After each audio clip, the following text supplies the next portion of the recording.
Hello and welcome to my pre-Raleigh Major power ranking video where we're going to rank all 16 teams. Now this is just teams that are in the major, so sorry Ninjas and Pajamas and some of the other high talent teams, you're not on this list because you didn't make the major. So an interesting way to start I think is from the bottom up, and let's go just one at a time for now. So in 16th out of 16, last place, I do have Foot Esports. That's the SSA team. They don't typically do too well. Their Birmingham was nothing too eventful. You know, they won a couple games in some of the series. Obviously, they ended up going out in the Swiss. Didn't qualify for top 8, as would typically be expected for them. This is the all-Spanish team that are playing in SSA. I think the key to their success is understanding that they're not going to probably get any early Swiss wins. They probably need to reverse sweep Swiss, so lose the first 2, win the last 3, and then utilize their underdog status to kind of sneak up on teams and mentally defeat them by getting 1 or 2 games at the start, because a team... when you expect to beat a team and then that team beats you in a game, all of a sudden it's like, oh no, like you could frazzle teams that aren't as clutch. So I think that's going to be their success, their key to success at Raleigh. Number 15, TSM, which is Oceania's number 2 team. I think this is a similar story. They need to peak later in the Swiss to find success, and they need to enjoy the have fun meta, which is kind of Oceania's thing, a little bit, or at least that's my read from a non-region watcher, since I mostly watch NA and EU. I think TSM, they have the abilities to do well. I don't expect them to make top 8 clearly here based on this list, but I think it's within, anything's within the realm of possibilities if they really do well. Number 14, Virtus.pro, which is the APAC team. Hopefully I pronounced that correctly. I think this team did better. Now, as a reminder, they were under a different org for the Birmingham Major, but it's the same team. It's Sosa, Catalysm, and Sphinx. They have the potential to do well. I don't think they make a top 8, even though I think they could go far in Swiss potentially. I think they need to use their 3-player passing offense. Hold on, sorry, I had to sneeze.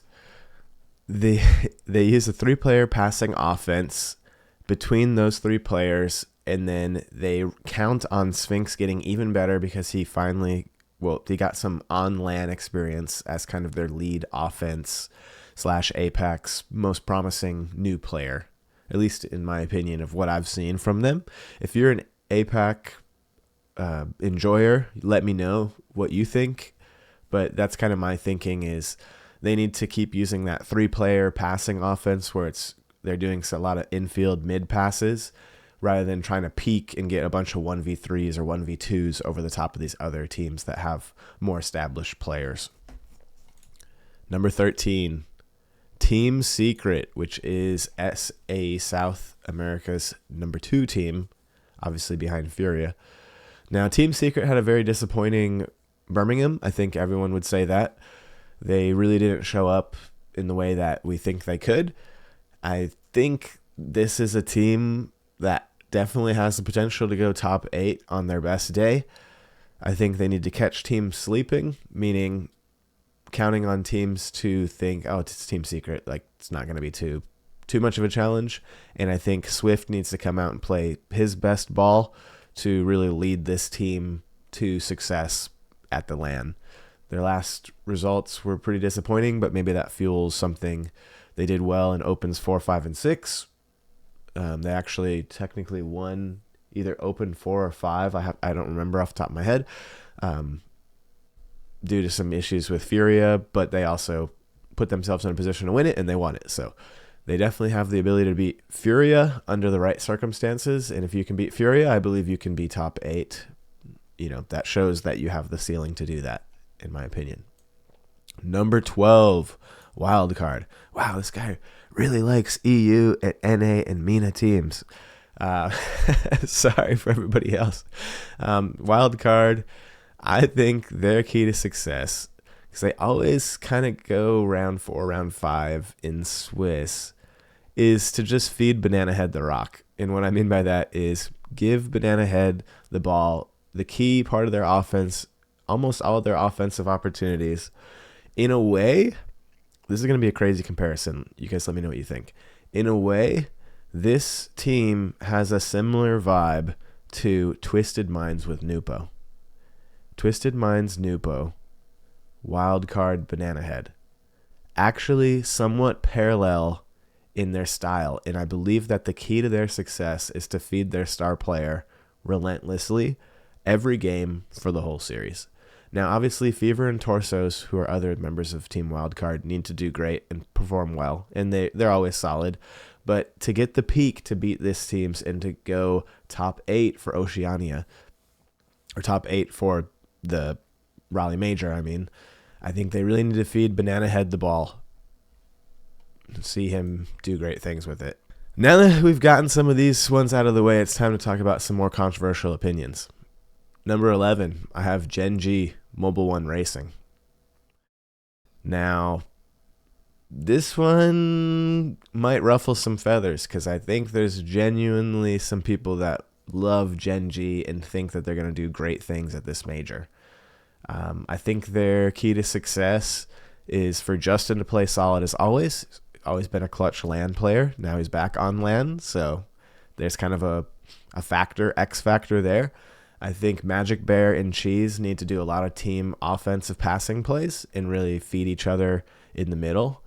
And they have, this team's good defense, so I think it's really up to Magic Bear and Cheese to kind of create those offensive opportunities. Justin playing solid third man, typically. And I think this team could genuinely make a top 8, but only if a couple of the other teams don't play up to their standard, if that makes sense. Now, let's go top 10 list.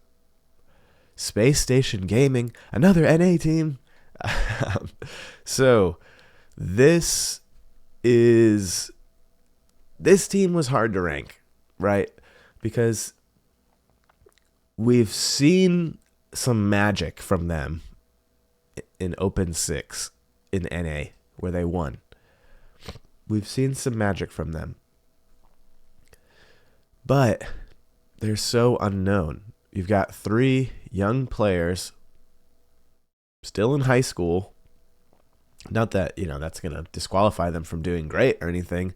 It's just they don't have the level of experience as a lot of these other LAN experienced teams. And so I think they need to stick to a play style that is going to transfer well on LAN, which is generally more the heavy demo game, like what Kofor was showing us, and what I'd call like the 3-headed attack, which is Kofor, Scribbles, and Reveal all contributing heavily on offense in assists and in goals. And then I think Space Station can go all the way to the top. I think their play style is going to be really annoying for other teams to deal with, so I'm not going to be surprised at all if they beat some of these other teams, and I wouldn't even be shocked if they got deep into the tournament. I'd be pretty shocked if they won, to be honest. Not cheering against them by any means. I hope they do fantastic, but I do think Space Station is going to do a little bit better than Gen.G, as I'm showing here on this power rankings, but I don't think we've seen enough from them to put them anywhere near the top of the best teams in the world yet.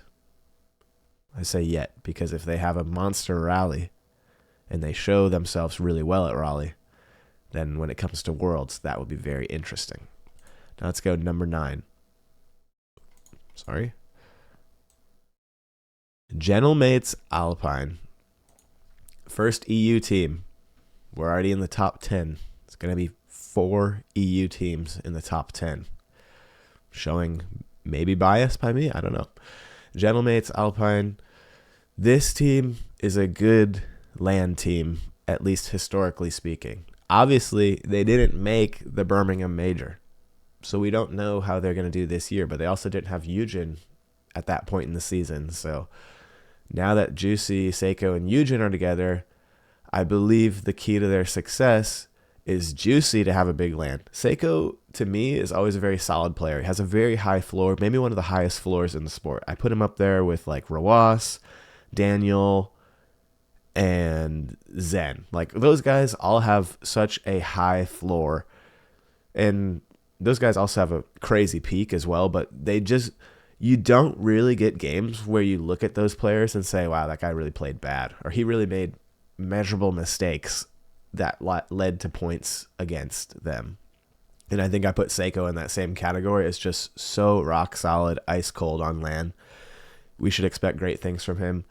I think Gentlemates is also right on the cusp of being top 8, potentially. Not shocked to see them go on a deeper run, but I don't know. We're going to have to see how Eugen does on land. I think that's kind of a bit of a question mark for me. And Juicy's got to play really well. I expect Seiko to play well. Now, here's top 8. Twisted Minds. Got them ranked number 8. This is Nupo, Atomic, and Rise. Now, Rise is known as a talented land player.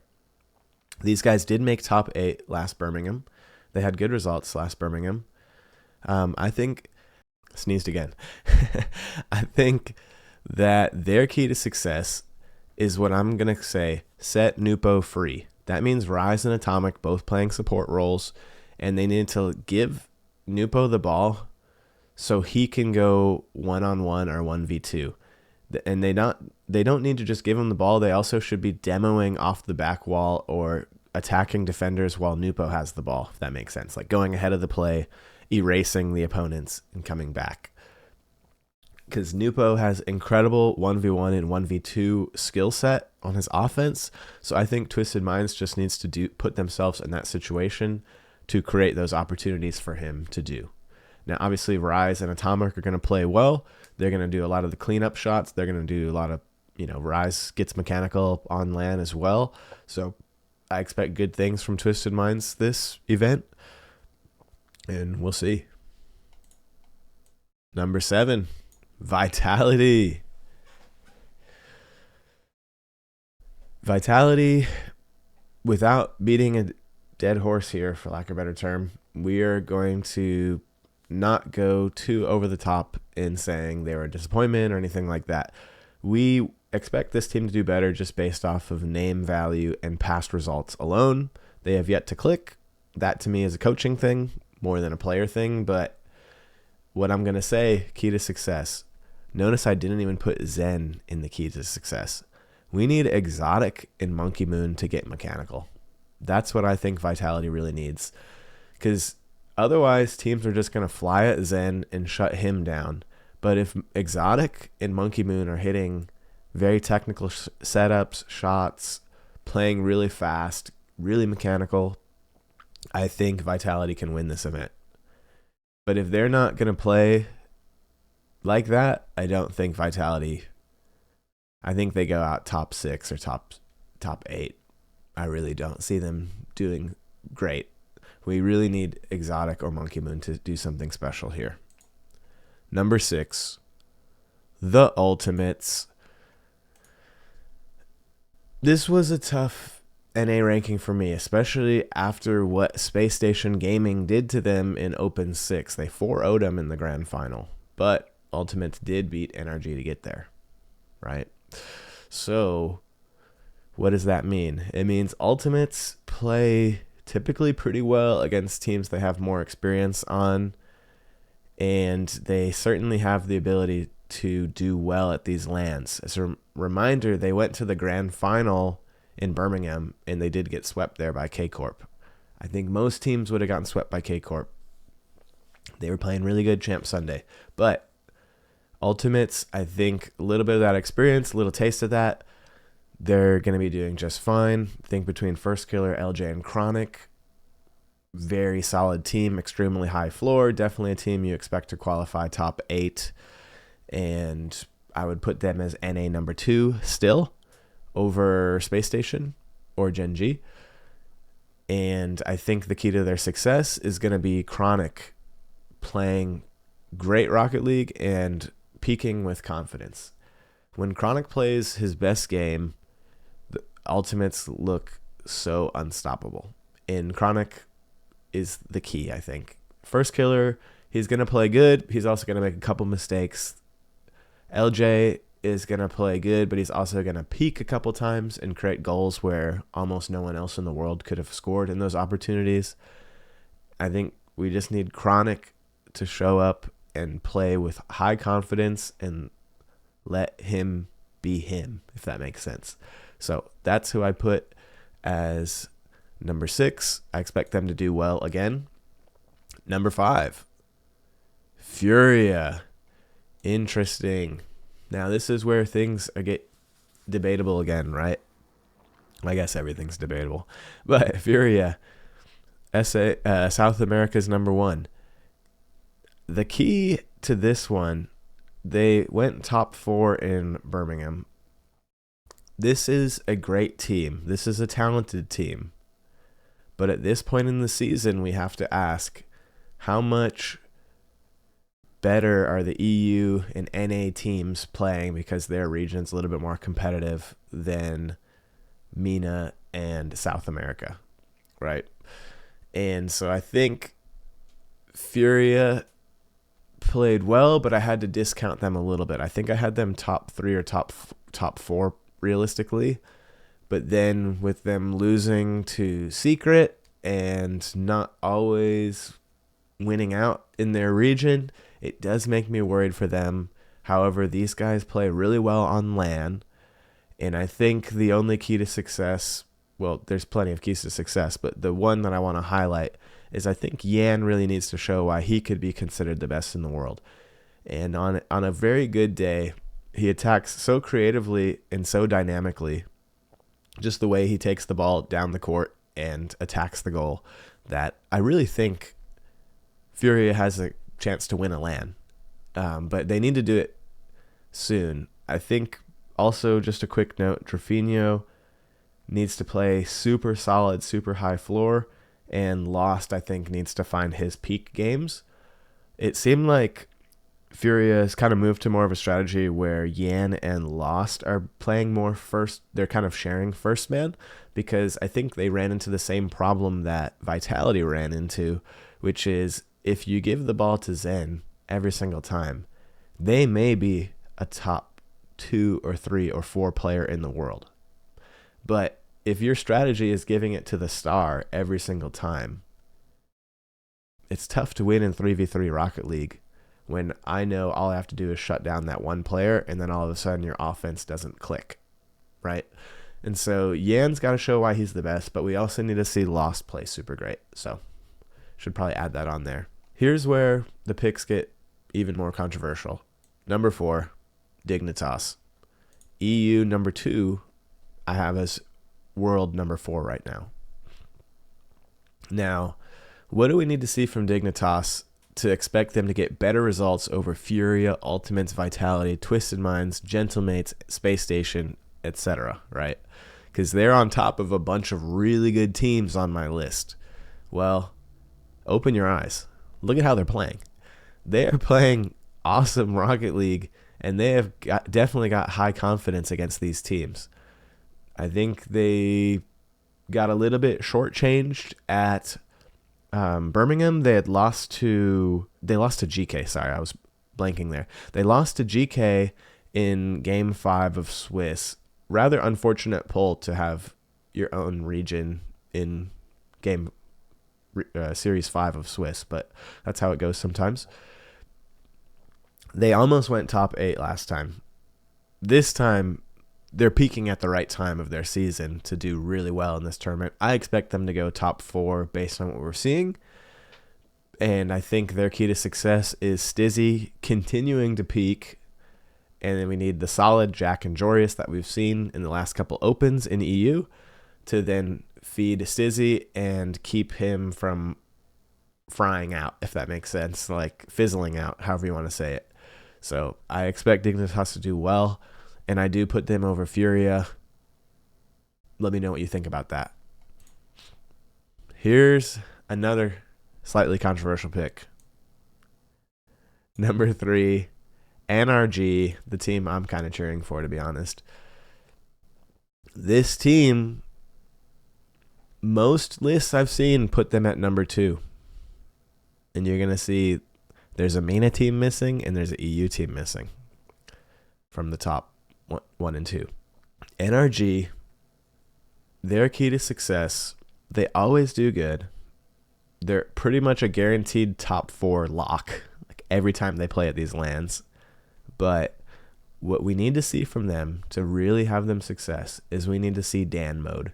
Dan mode is, of course, Daniel plus beast mode working together in conjunction, and then Atomic, arguably the best shooter as second man in Rocket League. Is that a controversial take? Maybe. I would put him up there in a top 3 conversation about the best follow-up shooter at placing the ball and putting the ball in the net where it needs to go in order to go into the net in the right location. Accuracy. So I think we need Dan mode to pop off on offense, and we need Atomic to shoot well. Arguably, NRG is the best defensive team, so I don't think we need to see any peak on defense. I think it's guaranteed. Well, I shouldn't say guaranteed. I think it's assumed that they're going to play very well on defense. So I think that is critical there. Now, probably the most controversial pick on this list. I'm just going to go ahead and remove this. I have Falcons as power ranked team number 2 over NRG, over Dignitas, over Furia, over Ultimates, over Vitality. Why am I confident that the Falcons are about to have a great major and possibly go grand final, probably go top 4 at the very least? Because they have stayed extremely consistent. Open 4, 5, and 6 in MENA looked great for the Falcons, in my opinion. I expect great things from them. As they get more LAN experience, I expect them to perform better at LANs. They have typically not done as well on Champ Sunday at these LAN events. I do think it's time for them to do extremely well. And so I put their key to success as just overcoming the nerves and having team offense. That's Kalir's, Rawas, and TRK all contributing on offense. 3-person passing plays, 2-person passing plays, inbound passing plays, good defense, good strong team offense, good counterattacks. I do think Falcons have a look at winning this. I really do, unironically. I have been burnt by them before, and I think many people on the list I've seen put Falcons lower because they don't seem to ever get number 1, but they're always near the top, right? It's kind of like NRG. Like NRG has won some of these LAN events in the last 2 years. They won 1 LAN event, but they don't, and they're always at the top, right? And I put Falcons into that same category. They're always at the top. So Falcons, I think, had a better open 4, 5, and 6 than NRG did. So that's why I put Falcons above NRG. That's really my reasoning. You guys let me know what you think. Is that a W or an L take? Now, any list that doesn't have Karmine Corp as number 1, you already know they're kind of trolling, right? Because this team is continuing to show that they are the best team in the world this season. I think their key to success is to be themselves, play their game. They're going to play a lot of different play styles here. Look at all these other teams that they have to be better than. There's a lot of unique play styles in here. You know, we want to see, like, how's Space Station Gaming going to do against, like, a Karmine Corp? Like, there's so much good Rocket League that we're going to get to watch in Raleigh. So excited for that. I think Karmine Corp needs to be themselves. That means Drally being the best player in the world, arguably. Also, my top 25 player list will be coming out soon. Drally being the best player in the world. Atto being the best peaking player in the world. Like, when he peaks, I don't think anyone can beat him. And Vatira playing arguably best third man in Rocket League. history, maybe? I don't know. Maybe that's a crazy take. Furia as the best third man in the world right now. And they have like 3 top 10 players on the same team with arguably the best coach in Rocket League. There's an expectation that they're going to win, that they're going to have to fight against, right? We expect them to do well. We expect them to win, just based off of how well they've been doing. However, Falcons, Energy, Dignitas, Furia, Ultimates, Vitality, maybe not those last couple ones. I do think these top 4 teams all have a look. I think they all have a look. I think even Furia has a look. I think top 5 teams have a look. They should do a LAN in Brazil next year. That would be awesome. Then I would really want to pick Furia. So how does that break out for the RLCS point estimate? This is basically just ranked off of, you get so many points for each placement. So if they all do this placement, that means I've got Europe doing by far the best. Obviously, I've got all 4 European teams in top 10, so very high on EU. NA 34, doing well, but not as good as not as good as Europe, obviously. MENA, this Falcons over NRG, there's a reason why these 2 are so close, even though NA has 4 teams, MENA has 2. It's because the jump between second and third place are significant for points. I don't know exactly what it is off the top of my head, but that's why I expect MENA to do very well in this tournament. South America, then I've got with 14 points, and then from there Oceania, then APAC, then Sub-Saharan Africa. So I expect EU to do very well in this regional, even though it's on home turf for NA teams. I think we kind of covered all the points I wanted to make about keys to success. Now I'm mostly curious about what you think about this list, where you think I went wrong. I do believe the most controversial thing I have is I have Falcons higher on the list than pretty much anybody I've seen. So if they do poorly, you got to come right back to this video and tell me I was wrong, right? But if they do great, you got to comment that I know ball. So expect them to do well. Cheering for NRG, really cheering for NA as an NA fan in an NA major. So I'm cheering for the NA teams. It's unfortunate that in the Swiss, the NA teams are going to have to play each other first, but that's just how the Bookle system works. So we'll just, keep going with that. I'm kind of waffling now, so thank you so much for watching. Let me know what you think of my list. Let me know where I cooked. Let me know where I absolutely got it wrong, 100%. Thank you so much for all the support. There's going to be more RLCS videos and more general Rocket League videos coming out soon. Going to keep pushing out a couple videos every week, so please subscribe if you'd like to see more. Have a great day. Leave a comment, and thank you so much.